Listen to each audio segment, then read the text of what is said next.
ಇದೊಂಥರ ರೀಯೂನಿಯನ್ ಫೀಲ್ ನನಗೆ. ಭಾಳ ದಿವಸದ ನಂತರ ಸೇರ್ತಾ ಇದ್ದರೆ ಹಿಂಗಿರುತ್ತೆ, ಆ ಥರದ್ದು ಒಂದು ಫೀಲು ನನಗೆ. ಕೆಲವು ಸಿನಿಮಾಗಳ ಒಡನಾಟ ಮತ್ತು ಸಂಬಂಧ ಎಷ್ಟು ಚೆಂದ ಇರುತ್ತೆ ಅಂತಂದರೆ, ಭಾಳ ಇಷ್ಟಪಟ್ಟು ಈ ಸಿನಿಮಾನ ಒಪ್ಕೊಂಡಿದ್ದು ನಾನು. ಕಾರಣ ತುಂಬ. ಅದರಲ್ಲಿ ಫಸ್ಟ್ ಕಾರಣ ಭಾಳ ಪ್ರಮುಖವಾಗಿ ಈ ಸಿನಿಮಾದ ಕತೆ, ಮತ್ತು ನಾನು ನನ್ನನ್ನು ಬೇರೆ ಆಯಾಮದಲ್ಲಿ ನನ್ನನ್ನು ತೋರಿಸ್ಕೋಬೋದು ಅಂತನ್ನುವಂಥದ್ದು. ಫಸ್ಟ್ ಟೈಮ್ ಒಂದು ಸೂಪರ್ ನ್ಯಾಚುರಲ್ ಕಥೆನ ಒಪ್ಕೊತಾ ಇದ್ದೆ. ಇದು ಕತೆ ಎಕ್ಸೈಟ್ ಆಗಿದ್ದು ಫಸ್ಟ್ ಕಾರಣ. ಎರಡನೇ ಅತಿ ಮುಖ್ಯವಾದ ಕಾರಣ ಏನು ಅಂತಂದರೆ, ಇವರಿಬ್ಬರು ನನ್ನ ಮನೆಗೆ ನನಗೆ ಚೆನ್ನಾಗಿ ನೆನಪಿದೆ. ನನ್ನ ಮನೆಗೆ ಇವರು ಇಬ್ಬರು ಬಂದಾಗಲೇ ನನಗೆ ಒಂದು ಎರಡು ಶಕ್ತಿಗಳು ಕಾಣಿಸಿತ್ತು ನನಗೆ.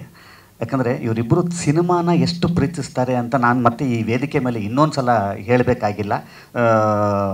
ಸುನಿ ಅವರ ಸಿನಿಮಾ ಜರ್ನಿ ನೋಡಿದ್ರೆ ಗೊತ್ತಾಗುತ್ತೆ, ಪುಷ್ಕರ್ ಸರ್ ಅವರ ಸಿನಿಮಾಗಳನ್ನ ನೋಡಿದ್ರೆ ಗೊತ್ತಾಗುತ್ತೆ. ಗೋಧಿ ಬಣ್ಣದಿಂದ ಹಿಡ್ಕೊಂಡು ಕಿರಿಕ್ ಪಾರ್ಟಿ ಆಗಿರ್ಬೋದು, ಅವನೇ ಶ್ರೀಮನ್ನಾರಾಯಣ ಆಗ್ಬೋದು, ಒಂದಿಷ್ಟು ಗಟ್ಟಿ ಸಿನಿಮಾದ ಒಳಗಡೆ ನಾವು ಇರಬೇಕು ಅಂತನ್ನುವಂಥದ್ದು ತೊಡಗಿಸ್ಕೊಳ್ಳೋದಿದೆ ಗೊತ್ತಾ, ಇಷ್ಟಪಟ್ಟು ತೊಡಗಿಸ್ಕೊಳ್ಳೋದಿದೆ ಗೊತ್ತಾ.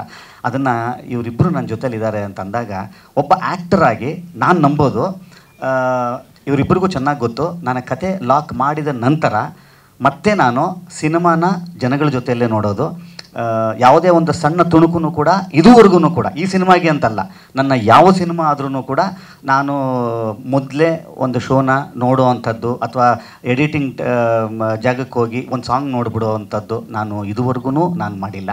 ನಾನು ಥಿಯೇಟ್ರಲ್ಲೇ ನೋಡೋ ಅಂಥದ್ದು. ಯಾಕೆ ಇದನ್ನು ಹೇಳ್ತೀನಿ ಅಂತಂದರೆ, ಸಿನಿಮಾ ಒಪ್ಕೊಳ್ಳೋದಕ್ಕಿಂತ ಮುಂಚೆ ಅದೆಲ್ಲ ಆಗಿಬಿಡುತ್ತೆ. ಈ ಕತೆ ನನಗೆ ಓಕೆ ಆಗುತ್ತಾ, ಇದು ಸರಿನಾ, ನನ್ನ ಆರ್ಡ್ರಲ್ಲಿ ಇದು ಕರೆಕ್ಟಾಗಿರುತ್ತಾ ಅಂತ ಅನ್ನೋ ಅಂಥದ್ದು. ಭಾಳ ನಂಬಿಕೆ ಬರೋದು ಎಲ್ಲಿ ಗೊತ್ತಾ, ನಿರಾಳ ಆಗೋದು ನನಗೆ.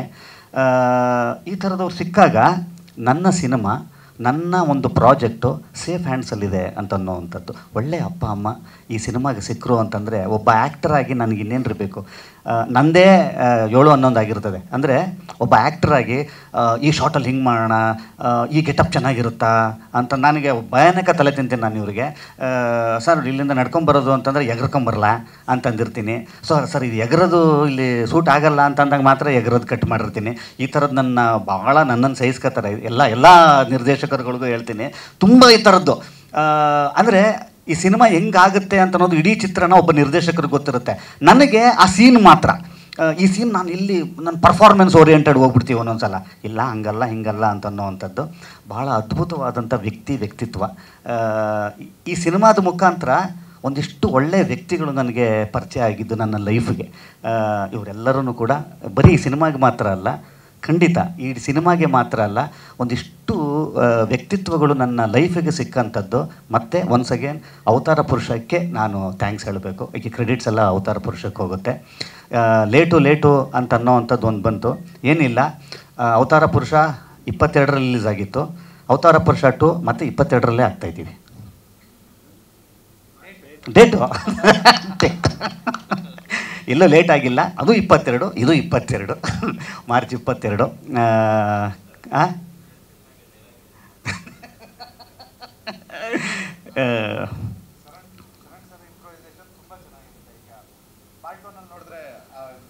ಹಲೋ ಆ ಕಾಲ್ಧೂಳು ಸಿಗದಂಗೆ ಕಾರ್ ಒಳಗಡೆ ಜಂಪ್ ಮಾಡ್ತಾರಲ್ಲ, ಅದು ಶರಣ್ ಸರ್ ಇಂಪ್ರೂವೈಸೇಷನ್. ಆ ಕಿಟಕಿ ಒಳಗಡೆ ನನಗೆ ಆ ಕಲ್ಪನೆನೂ ಇರಲಿಲ್ಲ.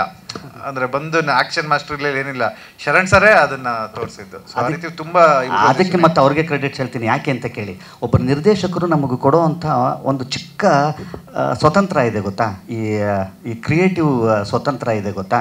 ಅದನ್ನು ಕೊಟ್ಟಾಗ ಮಾತ್ರ ಹಂಗೇನೋ ಆಗೋದಕ್ಕೆ ಸಾಧ್ಯ. ಸೊ ಕ್ಯಾಪ್ಟನ್ ಅಂತ ನಾವು ಅವ್ರನ್ನೇನು ಹೇಳ್ತೀವಿ, ಅವ್ರು ಮುಂದೆ ಸಾಕ್ತಾ ಇರ್ತಾರೆ, ನಾವು ಹಿಂದೆ.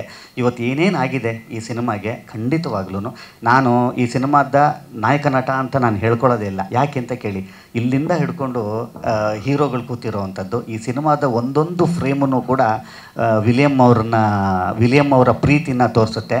ಸರ್ ಇವತ್ತು ಅವ್ರ ಡೇಟ್ಸೇ ಸಿಕ್ಕಲ್ಲ. ಸೊ ಆ ಥರದಲ್ಲಿ ಈ ಥರದ ವ್ಯಕ್ತಿಗಳೆಲ್ಲ, ಈ ಥರದ ಶಕ್ತಿಗಳೆಲ್ಲ ಈ ಸಿನಿಮಾದಲ್ಲಿ ಇದ್ದಿದ್ದರಿಂದ ಖಂಡಿತವಾಗ್ಲೂ ಈ ಥರದ ಒಂದು ಸಿನಿಮಾ ಆಗಲಿಕ್ಕೆ ಕಾರಣ. ನನಗೆ ಈ ಸಿನಿಮಾದ ಇನ್ನೊಂದು ವಿಚಾರ ಹೇಳ್ತೀನಿ.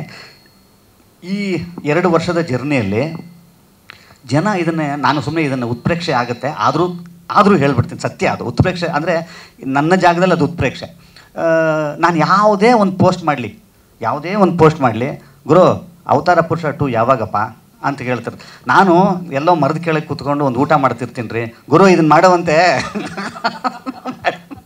ಇದನ್ನ ಆಮೇಲೆ ಮಾಡೋವಂತೆ ಪಾರ್ಟ್ 2 ಕತೆ ಏನು ಗುರು ಅಂತ. ಇದನ್ನು ಬೇಕಾದ್ರೆ ನೀವು ತೆಗೆದು ನೋಡಿ, ಖಂಡಿತವಾಗ್ಲೂ ನನಗೆ ಅವತಾರ ಪುರುಷಗೂ ನಾನೆಲ್ಲೋ ಮರದ ಕೂತ್ಕೊಂಡು ಊಟ ಮಾಡೋಕ್ಕೂ ಸಂಬಂಧವೇ ಇಲ್ಲವಲ್ಲ ಗುರು, ಇದಕ್ಕೆ ಯಾಕೆ ಕನೆಕ್ಟ್ ಮಾಡ್ತಾವ್ರೆ ಅಂದರೆ ಖಂಡಿತವಾಗ್ಲೂ ಅವರು ಅದನ್ನು ಮರ್ತಿಲ್ಲ. ಅಂದರೆ ಫಸ್ಟ್ ಪಾರ್ಟನ್ನು ಎಷ್ಟು ಇಷ್ಟಪಟ್ಟಿದ್ರು ಅಂತ ಅನ್ನೋವಂಥದ್ದು. ನಾನು ಎಷ್ಟೋ ಸಲ ಇವ್ರ ಹತ್ರ ನಾನು ಅದನ್ನು ಎಕ್ಸ್ಪ್ರೆಸ್ ಮಾಡಿದ್ದೀನಿ, ಗುರು ನನಗೆ ನೀವು ಸುಮ್ಮನೆ ಕಮೆಂಟ್ ತೆಗೆದು ನೋಡ್ರಿ ಅಣ್ಣ ನನಗೂ ಹಂಗೆ ಅಂದರು ಇವರು. ಸೊ ಇದನ್ನು ಖಂಡಿತವಾಗ್ಲೂ ನಮ್ಗೆ ಯಾವಾಗ ಹೆಚ್ಚು ಇದ್ರ ಮೇಲೆ ನಂಬಿಕೆ ಪ್ರೀತಿ ಎಲ್ಲಿದಾಗುತ್ತೆ ಅಂತಂದರೆ ಹೀಗೆಲ್ಲರೂ ಇದನ್ನು ಖಂಡಿತವಾಗ್ಲೂ ಜನ ಮರ್ತಿಲ್ಲ ಅಂತ ಅನ್ನೋವಂಥದ್ದು. ಎಲ್ಲಿ ತನಕ ಇದನ್ನು ಮರ್ತಿಲ್ಲ ಜನ, ಇದನ್ನು ಪ್ರೀತಿಸ್ತಾ ಇದ್ದಾರೆ ಅನ್ನೋದಿದೆಯಲ್ಲ, ಈ ಸಿನಿಮಾಗೆ ಸಿಕ್ಕಿರೋವಂಥ ದೊಡ್ಡ ಆಶೀರ್ವಾದ, ದೊಡ್ಡ ಶಕ್ತಿ. ಮಾರ್ಚ್ 22ನೇ ತಾರೀಕು ಇಷ್ಟಪಟ್ಟಿರೋವಂಥವ್ರನ್ನಾಗಿರ್ಬೋದು ಮತ್ತು ಹೊಸ ಆಡಿಯನ್ಸ್ಗೂ ಆಗಿರ್ಬೋದು. ಸುನಿ ಅವಾಗಲೇ ಹೇಳ್ದಂಗೆ ಮೊದಲನೆಯ ಸಿನಿಮಾ ನೋಡಿಲ್ದಿದ್ರೂ ಕೂಡ 2ನೇ ಸಿನಿಮಾ ತನ್ನದೇ ಆದಂಥ ಕಥೆನ ಹೇಳ್ಕೊಂಡು ಹೋಗುವಂಥ ಸಾಮರ್ಥ್ಯ ಕತೆ 2ನೇ ಪಾರ್ಟಿನಲ್ಲಿ ಇರುತ್ತೆ. ಅಪ್ಪ ನಾನು 1ನೇ ಪಾರ್ಟ್ ನೋಡಿಲ್ಲ ಅಥವಾ ನೋಡಿನೂ ಮರ್ತುಬಿಟ್ಟಿದ್ದೀನಿ ಅಂತಂದ್ರೂ ಕೂಡ ಒಂದಿಷ್ಟು ಹಿಂದಿನ ಸಿನಿಮಾವನ್ನು ಮೆಲ್ಕು ಹಾಕುವಂಥದ್ದು, ರೀಕ್ಯಾಪ್ಸನ್ನು ಲ್ಯಾಗ್ ಬರದೆ ಚೆಂದ ಮಾಡಿರ್ತಾರೆ ಸುನಿ. ಯಾಕಂದರೆ ಅದರಲ್ಲಿ ಎಕ್ಸ್ಪರ್ಟ್ ಅವರು. ಅವತಾರ ಪುರುಷ 2 ನಾನೇ ಕಾತುರದಿಂದ ಕಾಯ್ತಾ ಇದ್ದೀನಿ ಈ ಸಿನಿಮಾನ ನೋಡಲಿಕ್ಕೆ. ಮೊದಲನೇ ಪಾರ್ಟಲ್ಲಿ ನೀವೆಲ್ಲ ಕೊಟ್ಟಂಥ ಪ್ರೀತಿ, ವಿಶ್ವಾಸ, ಆಶೀರ್ವಾದ, ಸಪೋರ್ಟು ಖಂಡಿತವಾಗ್ಲೂ 2ನೇ ಪಾರ್ಟ್ ಮೇಲೂ ಇರಲಿ ಅಂತನ್ನೋವಂಥದ್ದು ನನ್ನ ಆಶಯ. 22ನೇ ತಾರೀಕು ಎಲ್ಲರೂ ಥಿಯೇಟ್ರಲ್ಲಿ ಸಿಕ್ಕೋಣ. Thank you.